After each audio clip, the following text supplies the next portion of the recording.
diberikan hidayah oleh Allah Subhanahu Wa Taala, insya-Allah kan. Kalau dulu saya pernah jemput rakan saya yang sebelum ini beragama Kristian, kemudian tidak ada agama kan, berkongsi, dan beliau berbangsa Cina, jadi beliau berkongsi tentang kepercayaan dan juga orang Cina. Saya juga pernah menjemput seorang rakan saya juga, bangsa orang asli ataupun etnik orang asli,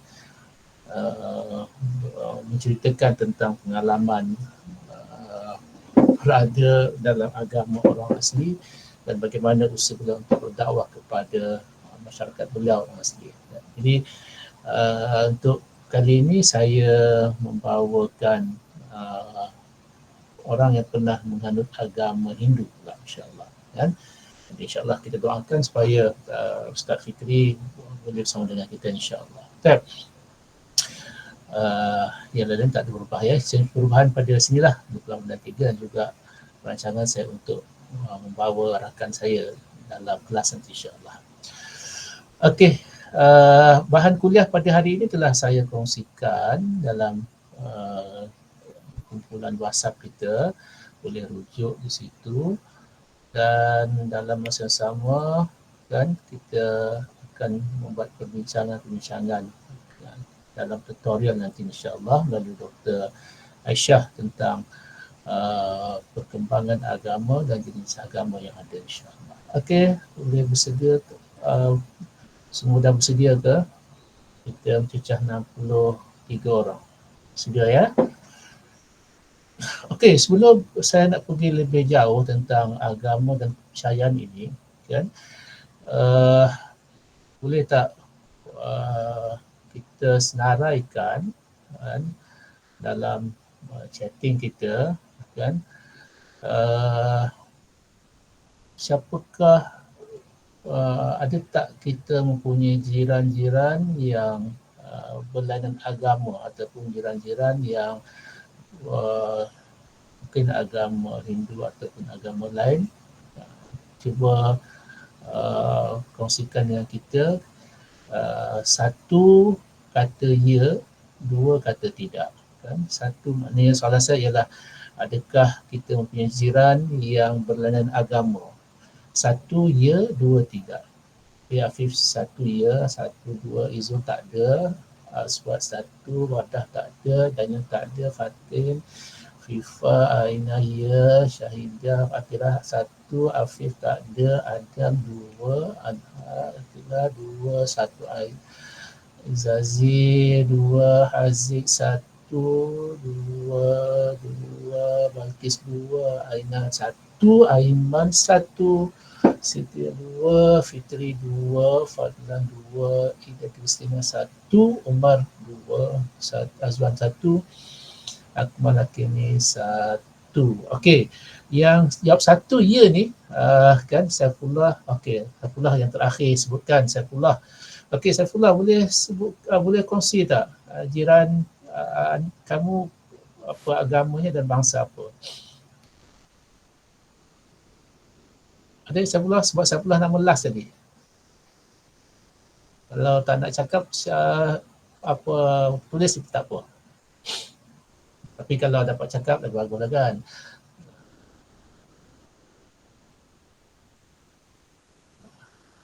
Saifullah ni.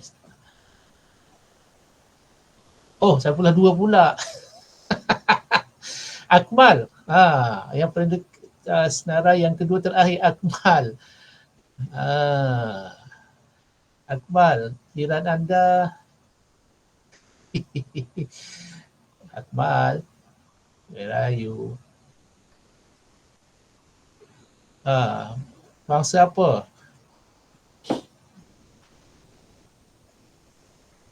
Akmal? Ya, Dr. Bangsa apa jiran anda? India, Dr. India, agamanya Hindu lah kan? Agama Hindu. Kan? So dekat rumah ke ataupun macam mana tu? Jiran ke taman? Jiran dekat you, Dr. Oh, dekat you. kayu. Mana bukan sebilik kan? Bukan. Bukan, satu Depan bilik. college. Ya, Depan bilik. depan bilik. Kenal lah dia. Memang rapat lah. Okey, nama dia apa? You guess. You best. Dia You dia guess. Hindu, Kristian? Dia Hindu. Hindu. Okey, pernah sembang-sembang dengan dia?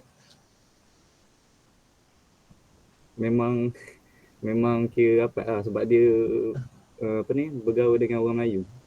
Oh. Okey, dia orang mana? Johor. Johor. Okey. Okey, ni jiran satu college Satu college. Ya, Okey, terima kasih. Okey, saya nak tengok. Okay, terima kasih. Saya nak tengok yang lain pula. Okey, Batrisha. Siti Nur Batrisha. Saya doktor. Ya, jiran tu di kampus ke atau di rumah? Kalau dekat kampus dia jiran sebelah bilik ni Cina. Cina. Agamanya? Saya tak tahu lah doktor. Tak tahu. Tak rapat sangat tapi saya mahu macam tu je. Okey, tak pernah tanya you agama apa. Okey, tak apa. Terima kasih. Okey, paling kurang kita ada info lah kan. Saya pilih lagi satu ya. Tengok siapa yang kena. Okey. Muhammad Nur Aswad. Ya, saya doktor. Jiran di sini ke jiran di rumah? Jiran di rumah. Di rumah. Belakang rumah je. Belakang rumah? Okey, India, Cina? India. India. Agamanya? Hindu. Okey. So kalau ada perayaan apa macam mana? Selesa ke tak selesa? Okey je sebab dia apa-apa pun dia memang akan maklumkan dululah. Okey. Lepas tu dia buatlah dia punya hal dia. Okey. So kita faham lah. Okey. Dia cukup memahami lah. Okey. So jadi tak ada apa-apa masalah pun lah. Masalah kan? Dia faham kan? Okey. Apa nama memang ada anak dia yang kawan dengan entah ke apa? Tak adalah kawan tapi macam mana rapat lah dengan dia. Dengan bapak dia tu. Okey. Asal duduk mana? Dia Serening Jaya, Rasa. Oh, Rasa Negeri Sembilan ni. Hulu Selangor. Hulu Selangor, Rasa. Okey, Hulu Selangor. Okey. Terima kasih. Okey, kita nak tengok pula siapa lagi ya. Tengok Nurul Aina. Dah ke tadi? Belum kan? Nurul Aina. Ya. Ya doktor. Jiran kat mana tu? Dekat rumah ada tapi tak rapat lah sebab dia macam satu taman. Dan ada Cina, ada India, ada lah. Oh, campur-campur. Tak rapat pula tapi. Okey. Di kampus? Di kampus tak ada jiran, tak ada. Tak ada ya? Tak ada. Okey, terima kasih. Okey, the last one. Aiman Huzaifi. Ya doktor. Ya, tu. Bunyi kucing doktor. Jap.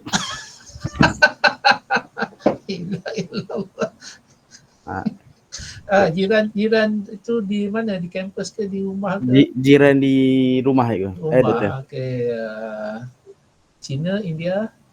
Cina, sebelah rumah ya. Sebelah rumah. Agamanya? Agamanya Buddha. Okey. So kalau ada perayaan dia macam mana? Bising sikit lah tapi okey je sebab kita pun balas jugalah bisingnya. Balas macam mana tu? Cuma macam tahun baru Cina hari tu dia main mercun, kita pun raya nanti kita main mercun balik. Tak kisah kan? Dia okey je. Kalau ada jamuan ke apa nanti dia jemput lah doktor. Boleh lah. Sudah berjiran dengan tu dah berapa lama tu? Dari menetap dekat sini doktor. Dari duduk memang dah ada dah. Dah berapa tahun? Dekat 20 lebih kan. Oh, okey. Dari zaman ayah kat sini. Okey. Maknanya asal dah ada kan? Okey. So sekarang kat rumah lah ni? Sekarang kat rumah. Kat mana? Rumah kat mana? Rumah kat Johor tu. Johor mana? Pontian. Pontian. Okey. Kita nak dengar rakan-rakan daripada Sabah dan Sarawak. Apa? Sabah ataupun Sarawak, ada tak kawan-kawan yang berlainan bangsa? Sabah Sarawak saya tak ingat nama ni ha. Ramai no. Sabah mana Sabah? Ada orang Sabah? Ngaku orang Sabah. Tak ada? Hai. Sarawak ada Sarawak? Hello. Okey, Izul. Sabah Sarawak Izul? Saya di tengah-tengah, Doktor. Tengah-tengah tu apa maksudnya? Saya lahir di Sabah, tinggal di Sarawak. Okey. So IC Sabah? IC Sabah. IC Sabah, sekarang tinggal di Sarawak. Ya. Ya. Okey, bukan apa tau. Sabah Sarawak ni dia punya unik sikit lah kan. Dia punya negeri kan. Etnik tu banyak kan. So Izul ada pengalaman ke? Kau apa jiran-jiran ataupun rakan-rakan yang berlainan bangsa, berlainan agama? Rakan, kalau jiran Tak tiada ada. lah. Kalau rakan ada. Okey. Ada rakan bangsa Cina, Okey. ada yang kedazan dusun Kristian, Okey. ada yang Muslim. So kawan-kawan ni kawan sekolah ke, kawan main ke atau? Kawan sekolah dengan kawan main. Okey. So tak kita difahamkan toleransi ataupun kita kata toleransi di mana kesefahaman etnik, agama yang tinggi ni ada di Sabah dan Sarawak, betul ke? Ya, saya rasa betul lah. Kan? Sebab macam tak pasti lah, sebab jarang gaduh pasal agama sini. Ya. Kenapa jarang gaduh? Sebab tak tahu Doktor. Tak tahu, Dia kan? macam Dia rahsia Yes. itu. toleransi kuat. Tak tahu macam mana. So maknanya masing-masing memahami lah kan. Kau dengan agama kau apa, jangan kacau lah kan. Kacau. So maknanya mungkin kita bercakap satu topik yang semua orang selesa, tidak ada prejudis kot kan. Apa lagi, tidak ada syakwa sangka antara satu sama lain. Kotlah begitu kan, kita orang Semenanjung ni cuba memerhatikan lah kehormatan yang ada tu kan. Mungkin begitulah kot ya, Zul. Mungkin begitulah Doktor. Okey lah kan, mungkin. Okey, terima kasih semua yang bagi pandangan kan. Saya ada pengalaman tinggal sebilik dengan orang India beragama Hindu kan. Ketika saya berada di tahun 2 ataupun tahun 3 kan. Dia pesan pada saya, dia ingatkan saya tentang solat. Kau pelik kan. Duduk dengan orang Melayu dia tak pernah ingatkan kita tentang solat, tapi duduk dengan orang Hindu dia ingatkan saya solat kan, terutama waktu petang. Dia kata, Zul, dia pergi masjid tau, dia kata. Okey, saya kata apa sal kan. Dia kata kawan saya yang Muslim pun tak pernah ingatkan saya begini. Dia kata bukan apa, sebab waktu maghrib itu pun dia ada ritual dia yang dia tak boleh pergi kuil sebab jauh daripada kampus kan. So dia buat ritual dalam bilik kan. So dia kata memang saya sebelik 2 orang. Dia kata, Zul, you pergi masjid tau atau pergi surau. Okey, kan. Dan you balik lepas isyak tau, dia kata. Lepas isyak lebih sikit. Kan, sebenarnya you sembahyang maghrib, sembahyang isyak tu di surau berjemaah. Dia kata, okey. Dia kata, saya tanya kenapa? Mula-mula lah kami sebilik kan, tak sebilik. Satu dia nak sembahyang, dia kata, dia nak sembahyang. Dan selalunya bila waktu maghrib tu dia minta kita keluar awal daripada bilik. Mana kurang lebih setengah jam tu dia kata you kena prepare untuk you pergi sembahyang. Setengah jam kot kan. Saya kata kenapa? Sebab dia kata dia nak prepare barang-barang dia untuk dia sembahyang juga. So memang saya kata kenapa saya kena balik lewat sikit Malaysia, sebab dia kata you pun faham, you kena faham bila ritual agama Hindu ni kita melibatkan asap, melibatkan bau-bau ni kan. Jadi biar asap bau tu tak ada, you balik selesa dan you tak rasa apa-apa. Okey kan, saya kata okey kalau macam tu okey kan. Jadi saya pun lepas isyak tu kenalah pergi bilik kawan lain dan sembang. Elok masa yang tak tu saya balik memang tak ada bawa apa dah. So itu antara persetujuan kami lah, dan saya juga dulu ada rakan-rakan yang beragama Kristian kan, kita sembang dan akhirnya alhamdulillah rakan-rakan yang rapat itu dapat hidayah Allah Subhanahu Wa Taala. Baru-barunya atau sebelum PKP tu kan, saya dimaklumkan ada seorang sahabat saya, dia kata Zul, Zikri kirim salam, dia kata. So saya cari senarai rakan-rakan saya, tak ada bernama Zikri. Kan saya kata Zikri ni siapa kan, memang tak ada kawan kita Zikri kan, memang tak ada. Nama dia ialah Chow adalah nama panjang dia lah, sebenarnya Chow. Oh Chow masuk Islam, saya kata iya masuk Islam kan. Jadi kami recall bagaimana Chow ini, yang saya fikir dia agama Kristian dulu kan, dia kawan-kawan Cina pun ada, tapi dia tertarik dengan kita punya keakraban kita orang Islam bila makan, sebab kami makan, kami beli, kami masak dan kami makan sama-sama bila tengah hari dan juga malam kan. Ada grup beli lauk, ada masak nasi, dan dia menjenguk kan, dan kami buat je lah, Chow mai lah makan sekali kan, tak apa ke, dia kata tak apa kan, dia kata aku orang Cina, aku agama sekali, tak apa, makan bukan nak kira kena pakai sokok, pakai jubah, tak ada apa, you makan je lah kan, yang penting you proper lah makan kan. Tu sesekali tu, mula-mula tu dia makan pakai seluar pendek kan, Cina putih apa semua, kata Chow janganlah pakai seluar pendek kan, memanglah kita ni lelaki kan, tapi tak boleh, you pakai seluar panjang apa semua kan. Okey, dia pakai singlet pula kan. So dia ikut, dan dia tengok bagaimana kami nak makan tu, baca doa kan, kita punya amalan kita, dan kita mengucapkan bismillah. Dia memerhatikan semua tu, dan tidak ada apa-apa lah kan, sehinggalah bila dibuat kenduri akikah anak dia, saya datang jumpa, memang kita kata jejak kasih lah kan. So saya tanya dia, panggil dia Chow je lah, malah aku panggil dia Zikri, kita panggil Chow kan. Chow macam mana boleh masuk Islam? So dia cerita bila keluar kampus, dia mencari-cari kan agama yang sebenar daripada pengalaman itu kan. So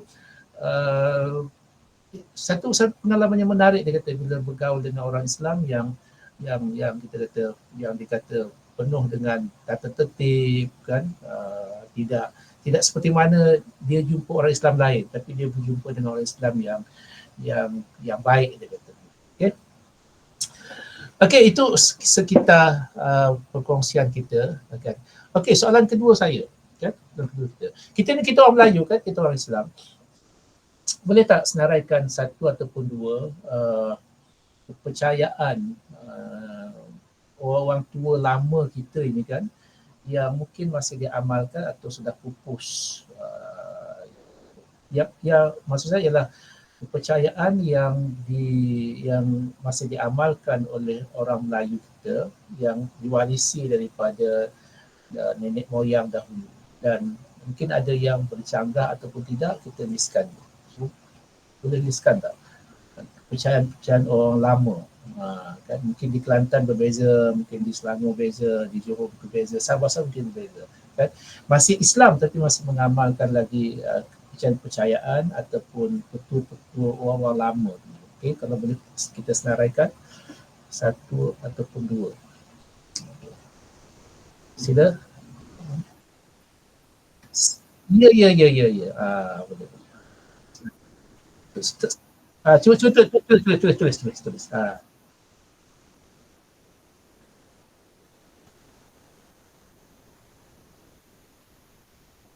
Kenapa?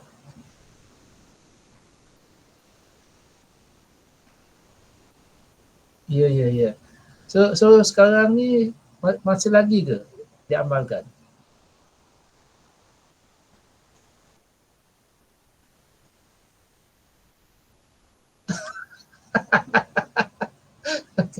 Okey. Okey Omar, terima kasih. Ada lain yang nak kongsi? Pantang larang lah, percayaan pantang larang kan orang tua-tua. Ada siapa nak kongsi lagi? Kalau tak nak kongsi secara lisan boleh tulis dekat chat kita boleh tengok. Ya. Sebab yang dinamakan kepercayaan ini juga sebahagian daripada elemen agama. Ada yang mengingatkan sebagai elemen agama. Sebab tu kita tengok kepercayaan ada kan, kepercayaan nenek moyang, pantang larang, adat istiadat kan. Cuba bagi pandangan. Walaupun kita duduk satu Malaysia, di negeri-negeri berbeza dia punya kepercayaan dia kan. Ada sila. Atau tak ada maklumat langsung? Kalau segan nak bercakap boleh tulis kat situ. Saya tak ada masalah untuk kita bincangkan lebih awal. Hello.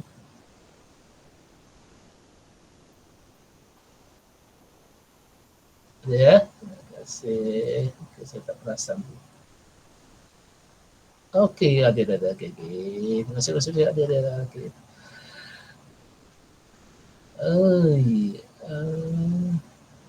Aswad.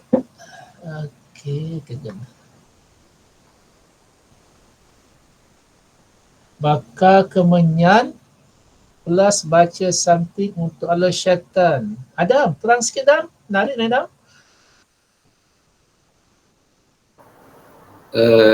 Contohnya lah, kalau rumah dah lama kena tinggal, okey, dah sebulan, 2 bulan, okey, kan kita tahulah benda, maksudnya makhluk halusnya akan tinggal lah, jin atau syaitan akan tinggal.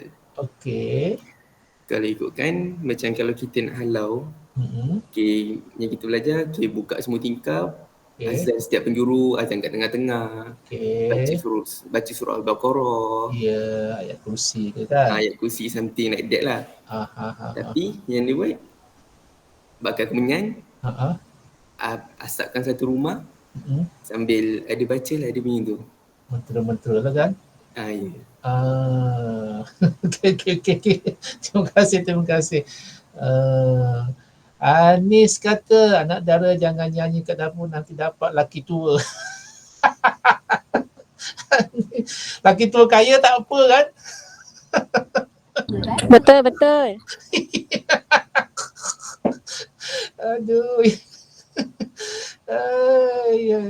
Jangan lalu apa yang Fatin, apa pesan? Fatin dengar kat siapa ni? Itu biasa dekat asrama, Doktor. Asrama? What? Diorang kata nanti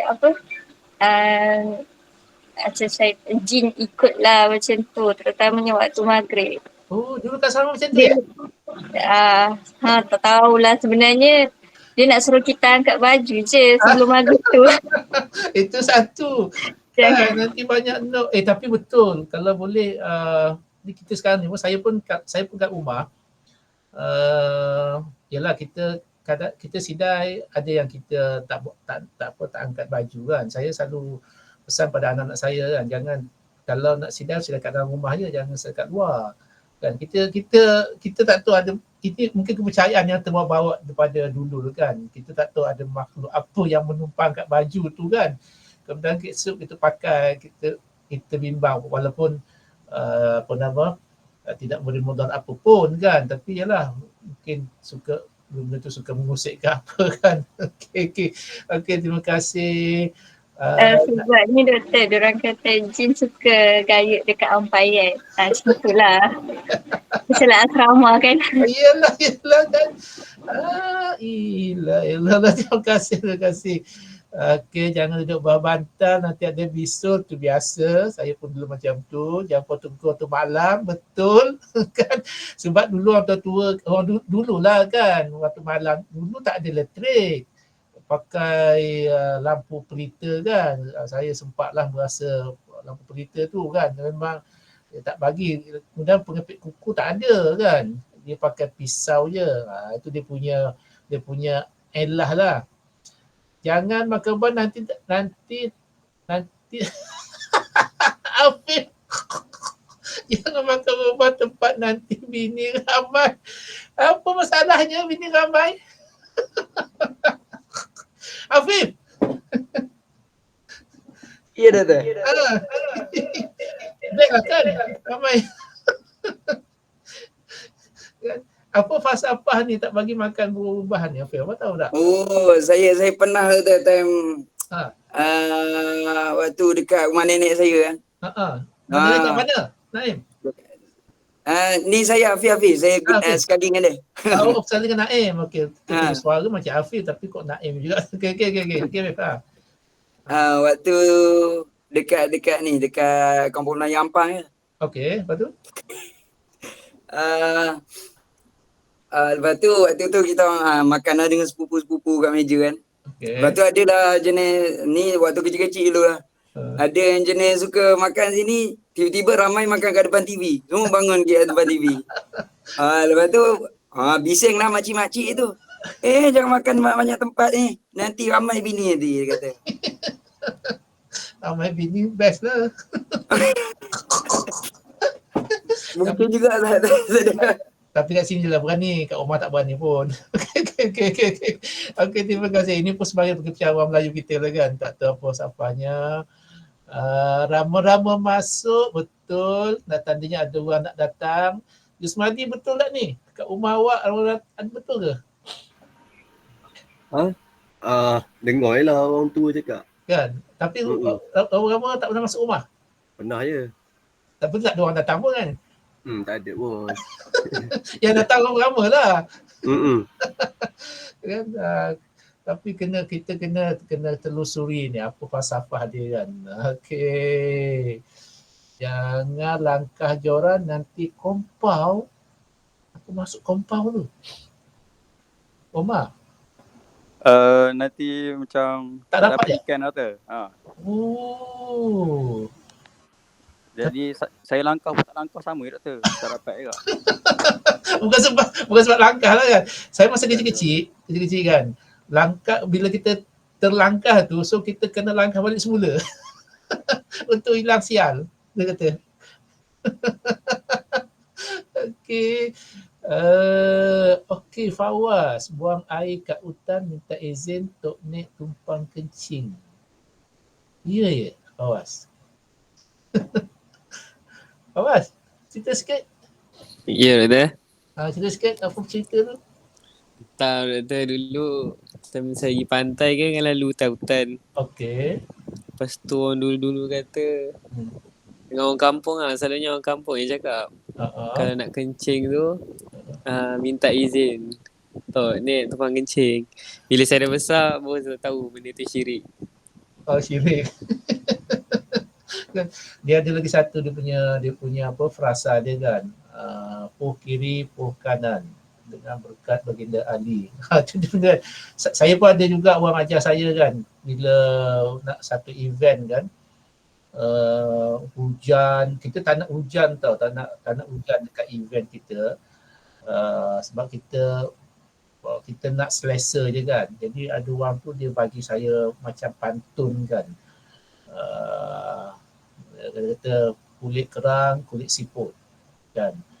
Pada baru terang, tempat-tempat sekian ribut dia kata. Kan saya cerita dengan orang surau saya semua gelak. Boleh pakai ke Ustaz? Cubalah saya kata kan. Kalau tuan-tuan nak kenduri ke, bacalah kulit kerang, kulit siput. Habis dia gelanya aku kan Ustaz kulit kerang. Okey, tapi saya pernah saya pernah ikut satu kuliah perubatan Islam kan, kuliah perubatan Islam. Dulu ada seorang pensyarah kita kat sini. Banyaklah tempat saya pergi kan.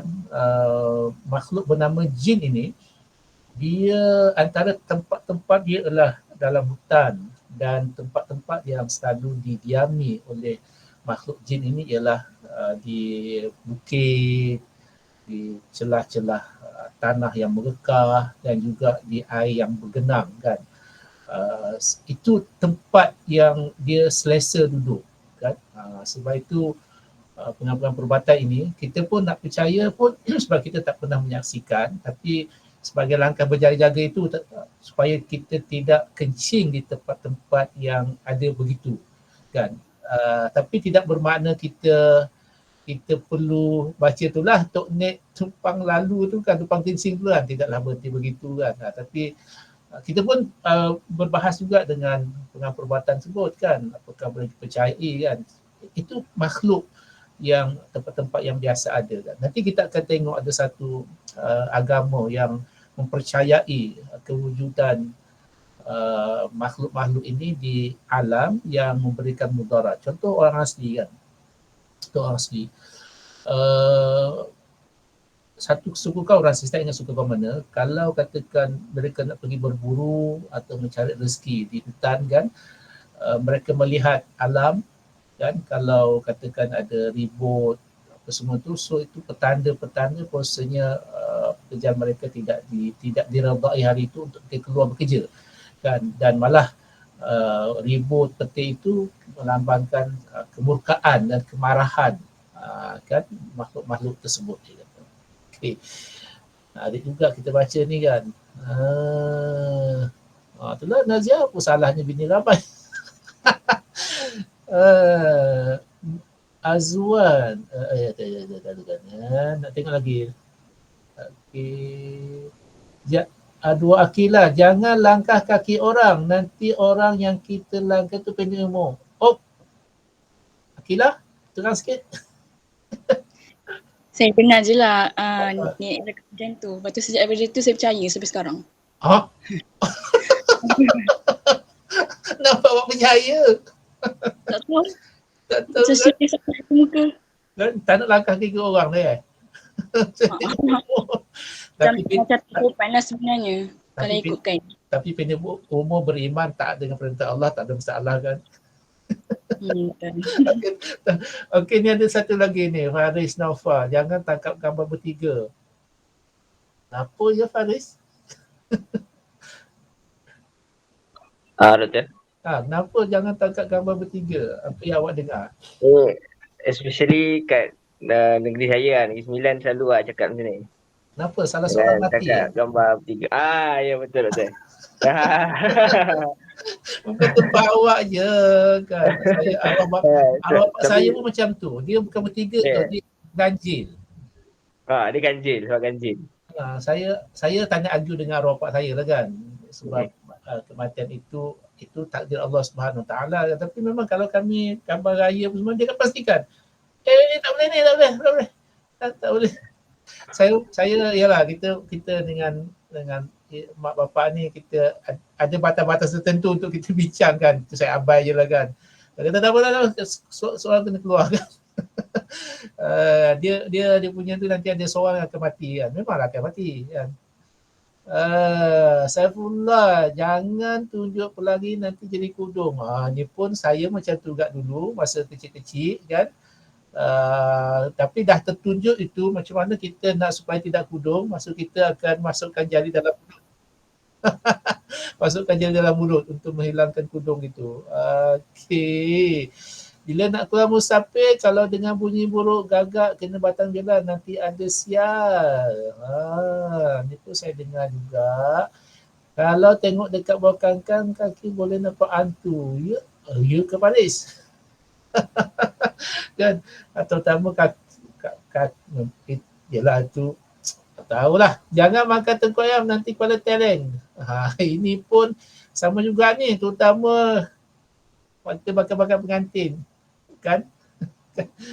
Okey, ini sebahagian daripada pantang larang ataupun orang Melayu kita. So nanti kita akan mempelajari terutama tentang orang asli, kita akan tengok sebentar lalu nanti kan.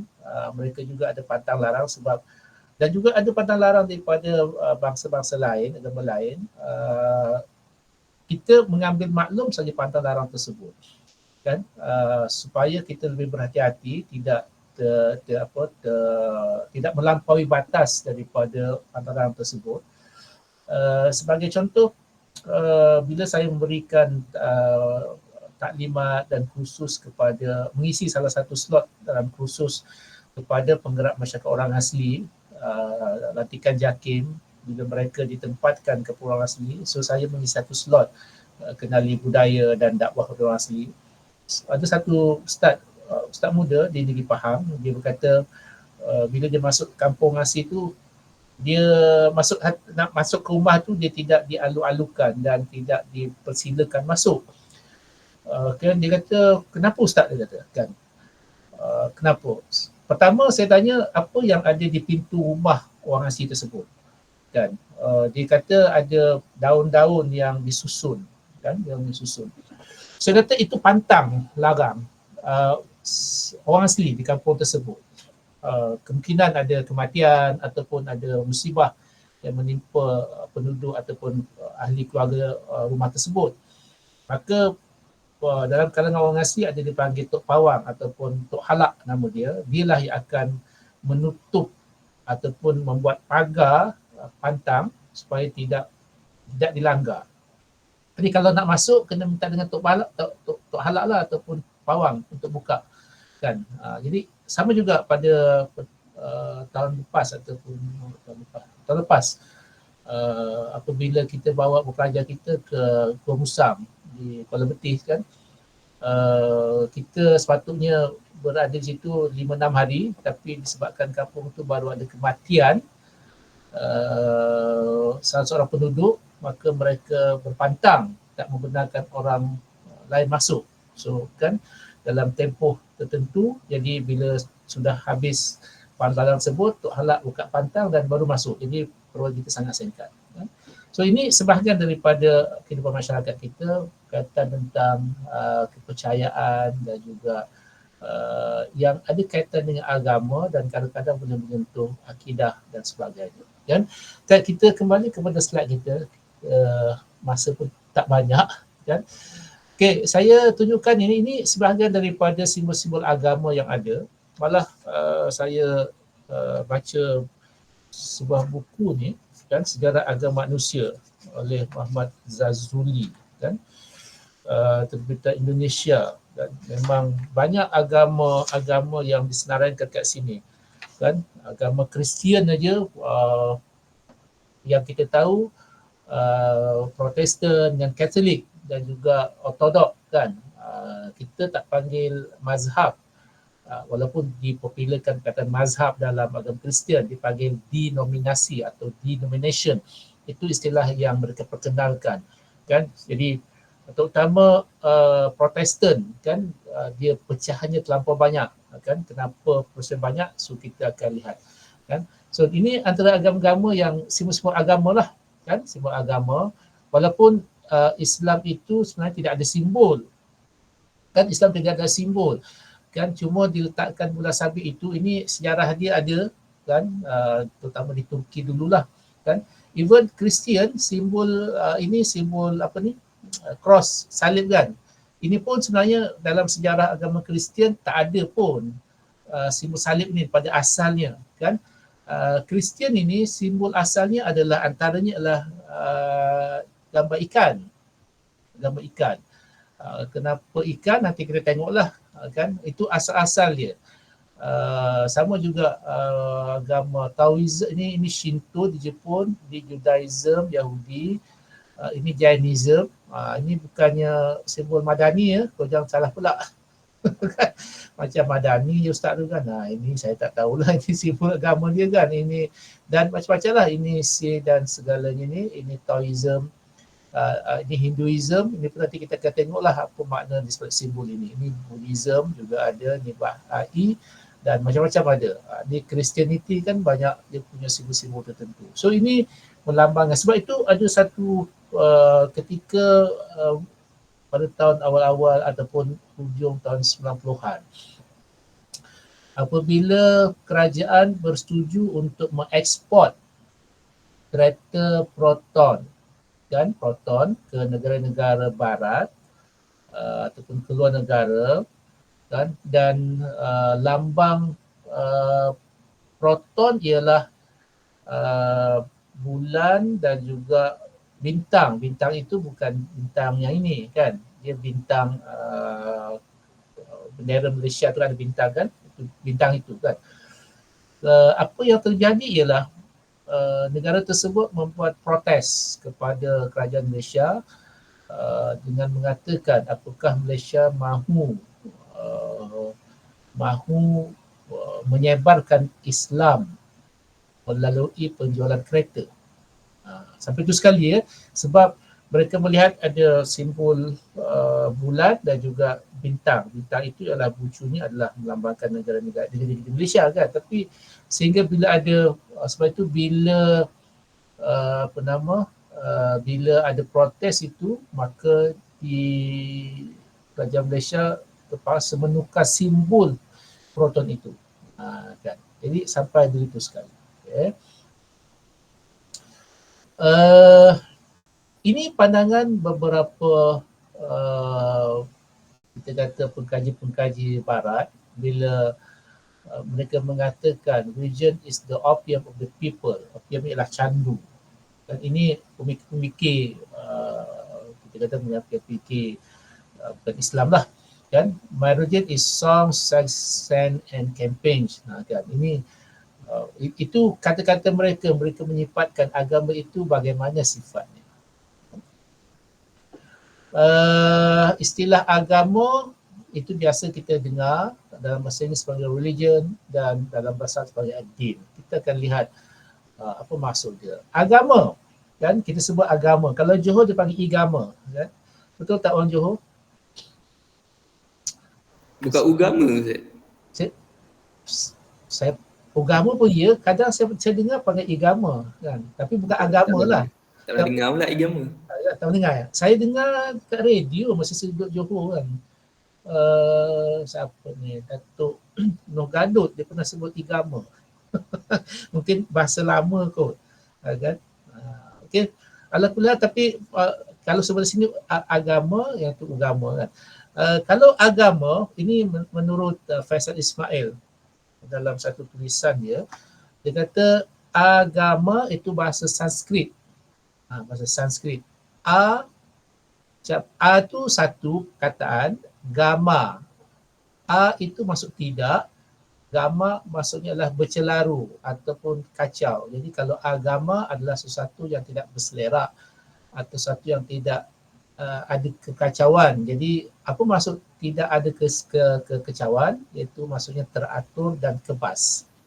Jadi berdasar pada perkataan itu, maka definisi agama adalah satu peraturan. Bila kita kata peraturan, maka dia teratur, dia tertib kan. Jadi tidak ada kekacauan yang mengatur kehidupan keadaan manusia, sama ada berkaitan dengan perkara gaib, yang mengatur berkenaan tentang budi pekerti dan juga pergaulan manusia. Itu satu perkataan, itu satu maksud.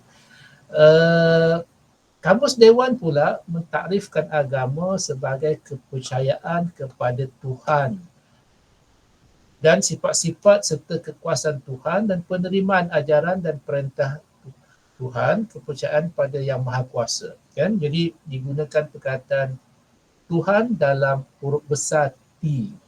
Kan? Dan juga semua yang dikaitkan dengan Tuhan. Di situ tidak mengatakan kepercayaan kepada Allah. Kan? Jadi ini satu tafsiran yang bagi kita sangat-sangat longgar dan meraihkan semua kepercayaan. Kan? Sebab itu dalam beberapa tulisan sarjana barat, dia kadang-kadang menulis Tuhan dengan menggunakan perkataan God dengan capital letter G dan juga small capital, sama ada huruf besar G dan juga huruf kecil bagi G yang memberi maksud-maksud yang berbeza.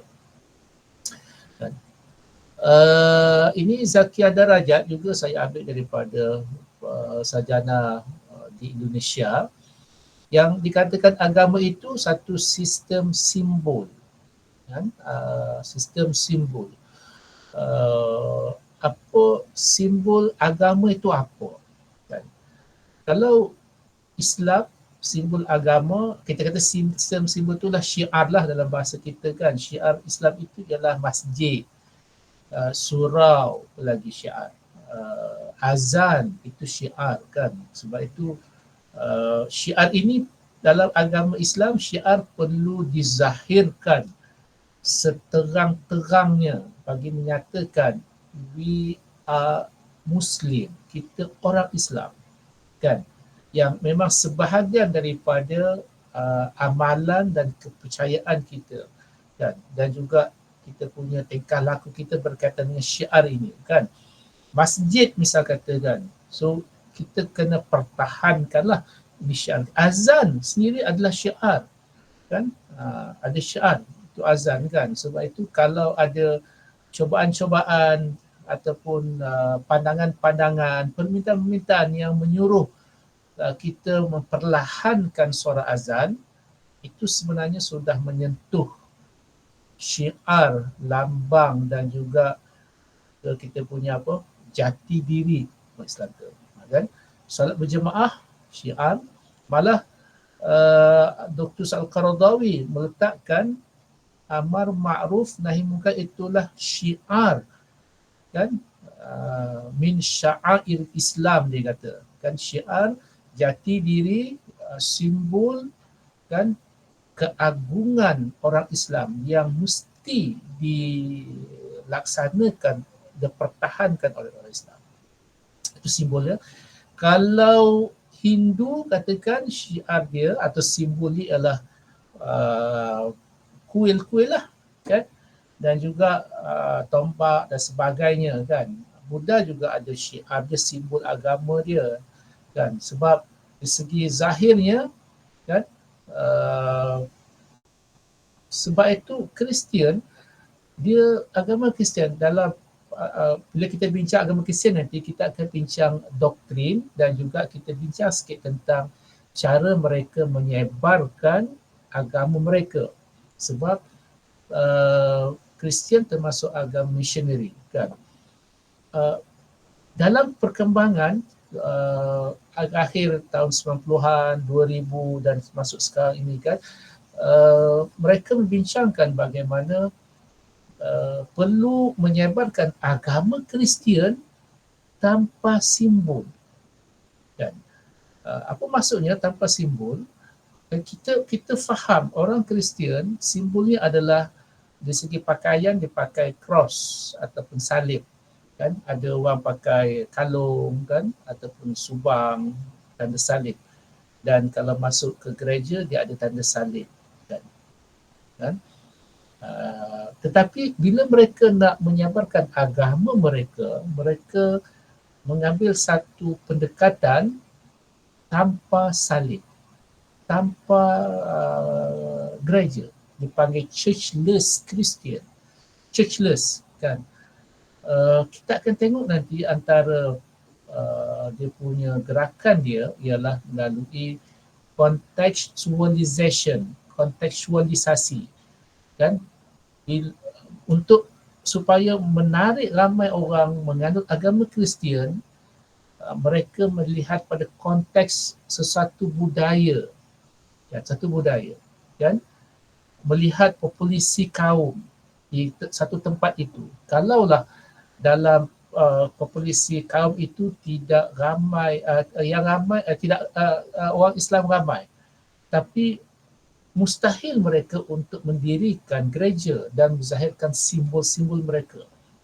Nanti bila sampai agama ni kita akan dedahkan dan kamu mungkin agak terkejutlah bagaimana gerakan itu berlaku kan. Sebab itu penting untuk kita kuatkan jati diri kita sebagai seorang Muslim, akidah, syariah dan akhlak kita kan.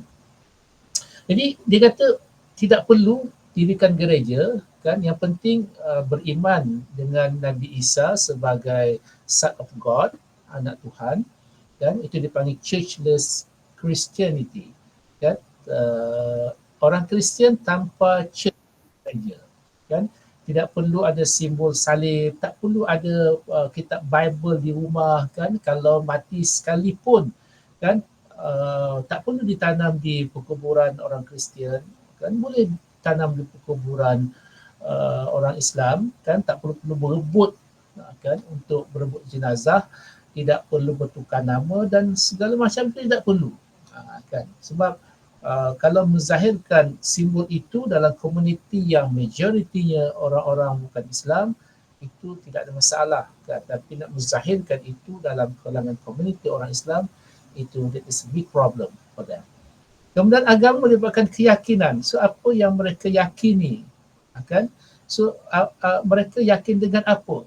Kan? Mereka yakin dengan apa? Kan?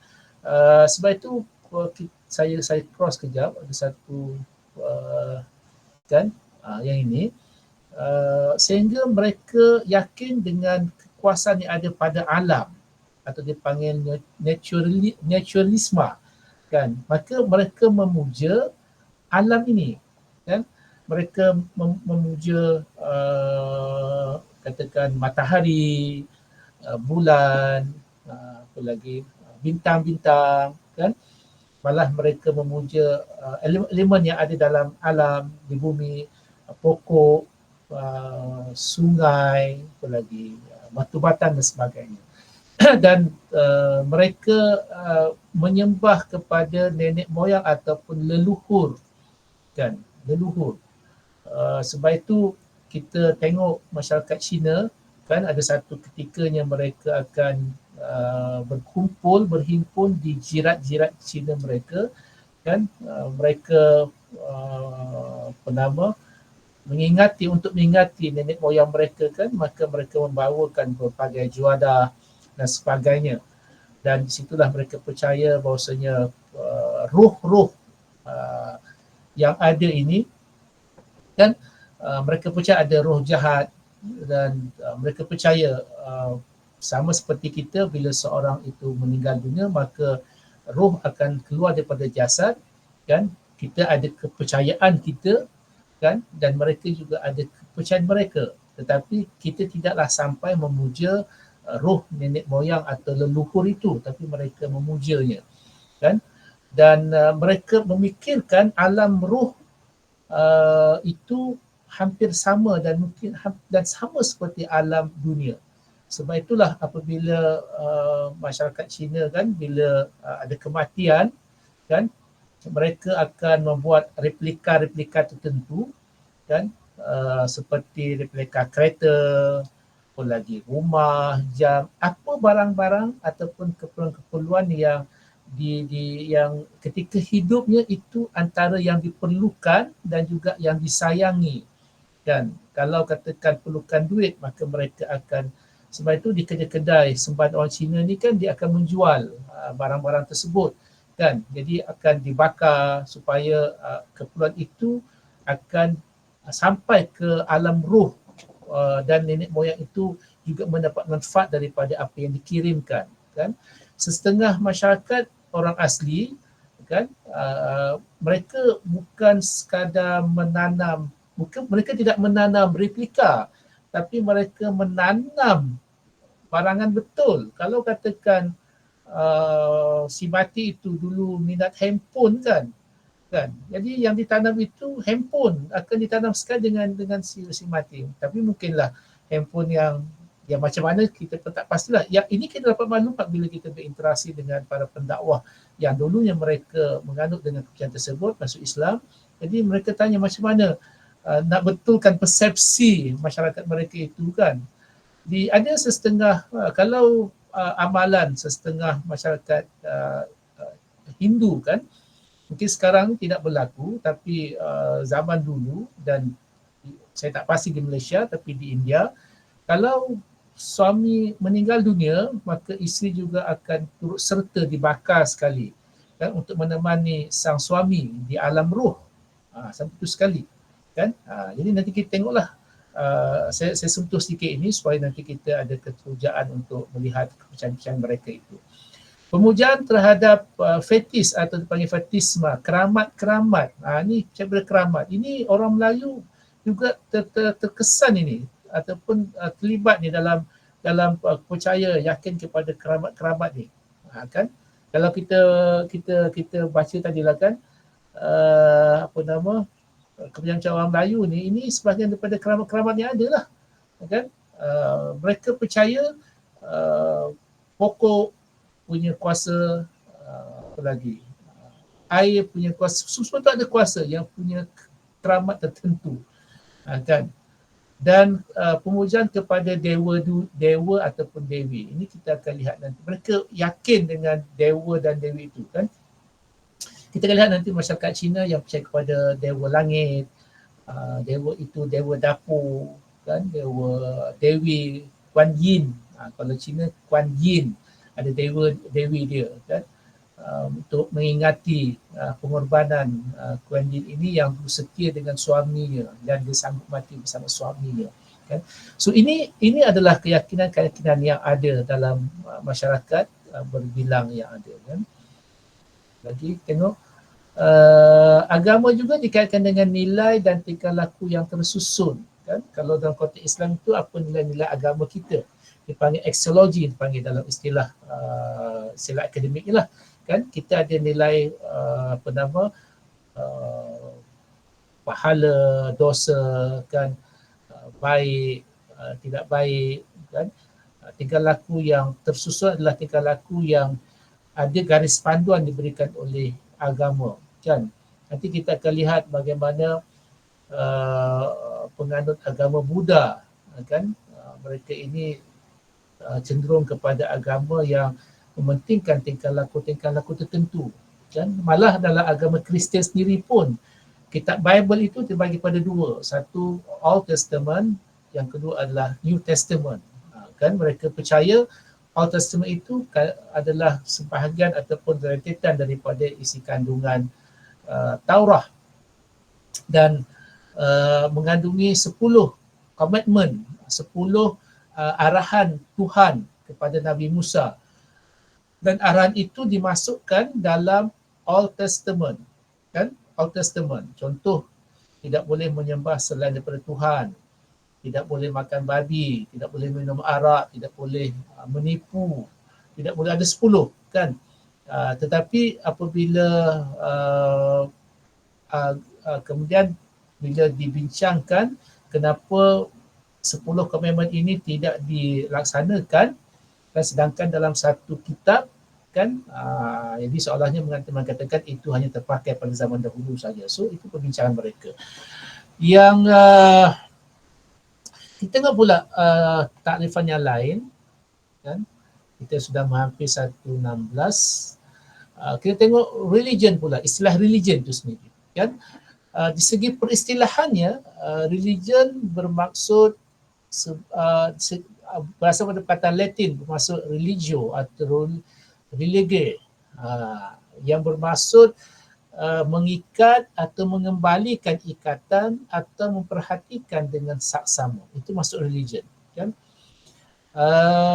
Maksud istilahnya ataupun kita kata tadi lugatan lah, ya, istilahnya lugatan, istilah dia melakukan perbuatan dengan penuh penderitaan dengan melakukan ritual secara berulang-ulang dan tetap.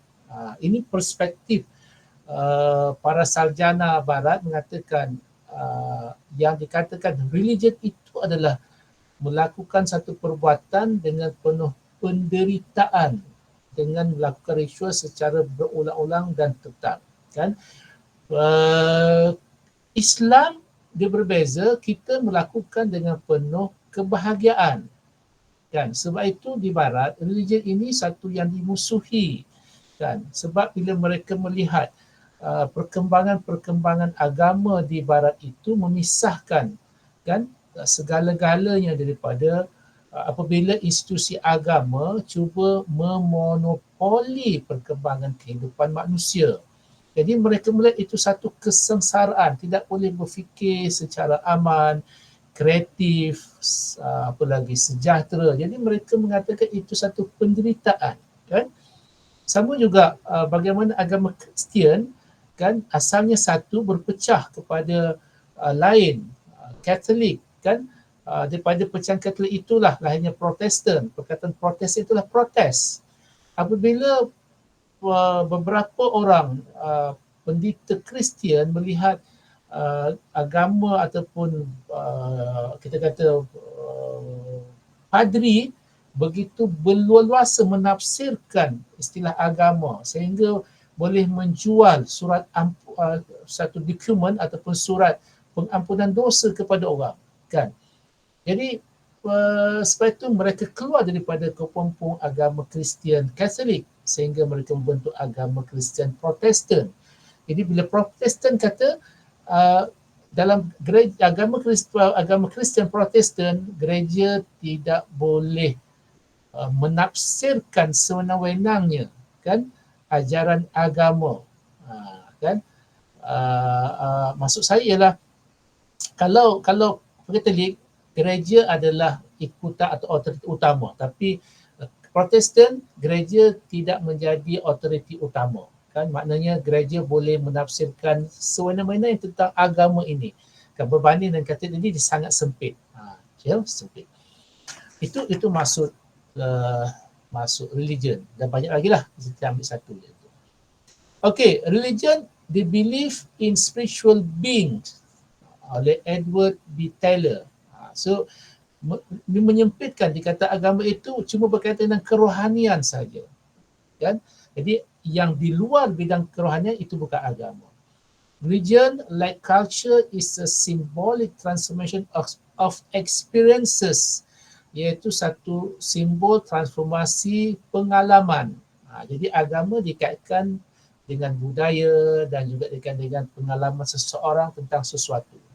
So berbezalah dengan kita. Dan religion is a system of belief and practices that relate to supernatural beings. Sistem kepercayaan dan amalan yang dikaitkan dengan supernatural. Ni kuasa-kuasa yang maha tinggi. And intended to organize and define the environment in which the religious community operates. Dan dikaitkan dengan bagaimana engagement, penglibatan dengan persekitaran dan juga komuniti beragama. Yang paling penting di sini ialah Georges ni mengatakan berkaitan dengan sistem kepercayaan dan praktis yang ada kaitan dengan supernatural. Sudah pastilah mereka tidak percayai Allah sebagai yang maha tinggi. Kalau mereka percaya kepada dewa-dewi, itulah supernatural being bagi mereka. Okay. Oxford Learners Dictionary pula mengatakan religion is the belief in the existence of a god or gods. Kan? Kepercayaan terhadap kewujudan satu Tuhan, tengok ya, dengan G, small capital letter, or gods, ataupun pelbagai Tuhan. Kan? So sudah bertentangan lah dengan Islam. And the activities that are connected with the worship of them, dan juga aktiviti yang berkaitan tentang macam mana nak menyembah Tuhan atau Tuhan-Tuhan. Or in the teaching of a spiritual leader, ataupun berkaitan tentang ajaran ketua agama. So, ketua agama. Jadi ini pandangan-pandangan mereka yang kita fikir berkaitan tentang bagaimana mereka melihat orang itu mempercayai ataupun beramal dengan agama. Then, saya fikir kita tangguh dulu kelas kita, kan? Saya tekak dah kering ni, tak boleh nak bercakap lagi, banyak lagi kan. Kan kita sambung nantilah ya pada bulan 4 nanti sebelum kita lihat juga konsultasi yang lain. Okay. Ada soalan sebelum kita bersurat? Dan kita berhenti kat sini ya. Ada soalan?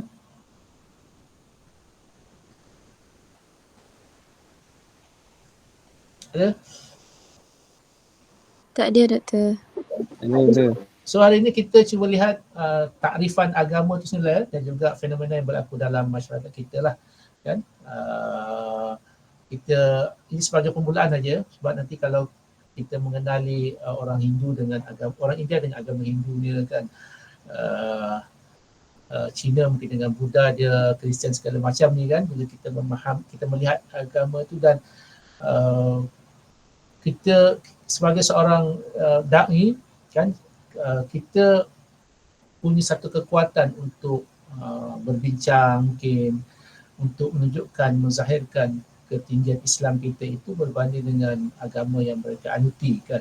Walaupun dalam Islam tidak ada unsur paksaan untuk mereka mengenal agama Islam, tapi paling kurang kita memberi penerangan dan penjelasan dan pencerahan tentang tentang agama yang mungkin mereka mendapat satu gambaran yang salah, kan? Mungkin mereka mendapat satu penjelasan ataupun keterangan maklumat yang salah tentang agama kita khususnya, kan? Tapi apabila kita boleh, saya tak kata menguasai, tapi mengetahui beberapa asas agama mereka, kan, itu adalah satu kita kata apa, satu kelebihan yang ada pada kita, kan, walaupun dalam tempoh 14 minggu tidak mungkin kita nak menelusuri dan segi detail agama tersebut. Okey, saya fikir cukup setakat ni, kan, kita berkuliah, kan. Mohon halal 30 minit yang akan yang berbaki, dan kita jumpa pada bulan 4 nanti, insya-Allah 4 kita tengok lagi konsep-konsep agama dan juga perkara yang berkaitan tentang apa respon Islam terhadap keperbedaan agama yang ada dalam masyarakat, insya-Allah. Terima kasih. Kita tangguh dengan tasbih kafarah dan surah An-Nasr.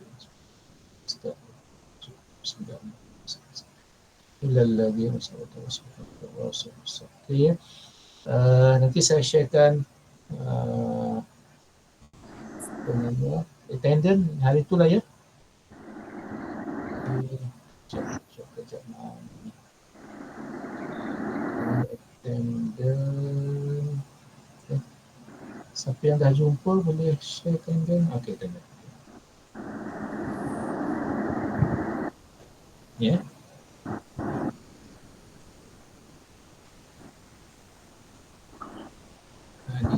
Okey, sila bersurat. Terima kasih. Assalamualaikum warahmatullahi wabarakatuh. Terima kasih Doktor. Sama-sama. Kehadirannya macam sudah. Saya buka. Okey. Terima kasih.